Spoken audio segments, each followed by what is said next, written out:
हज़रत नूह अलैहिस्सलाम का पूरा जीवन परिचय। हज़रत नूह अलैहिस्सलाम इस्लाम के शुरुआती महान नबियों में से एक थे।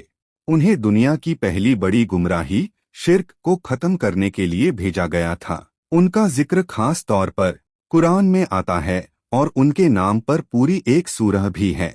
सूरह नूह। एक, उनका जन्म और दौर। हज़रत नूह हज़रत आदम के कई पीढ़ियों बाद पैदा हुए। उस समय लोग अल्लाह की इबादत छोड़कर नेक लोगों की मूर्तियां बनाकर उनकी पूजा करने लगे थे। कुरान में 5 मूर्तियों के नाम आते हैं: वद्द, सुवा, यगूस, यऊक, नस्र। धीरे धीरे लोगों में शिर्क, अल्लाह के साथ दूसरों को शरीक करना, फैल गया। 2, नबूवत, पैगंबरी। अल्लाह ने हज़रत नूह को अपनी कौम की तरफ नबी बनाकर भेजा। उन्होंने अपनी कौम से कहा, सिर्फ अल्लाह की इबादत करो, उसके अलावा कोई माबूद नहीं।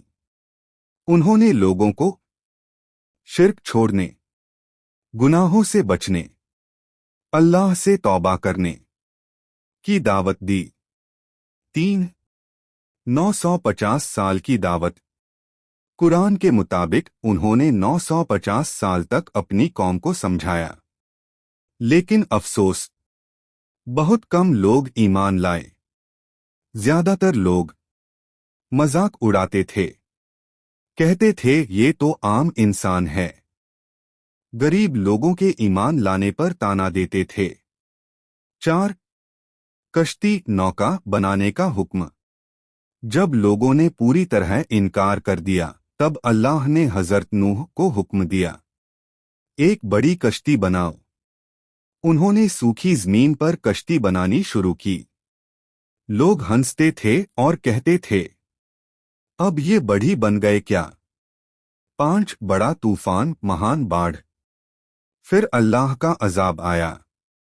आसमान से जोर की बारिश, जमीन से पानी उबल पड़ा, चारों तरफ पानी ही पानी। नूह अलैहिस्सलाम और ईमान वाले लोग कश्ती में सवार हो गए। हर जानवर का एक जोड़ा भी कश्ती में लिया गया। 6, उनका बेटा।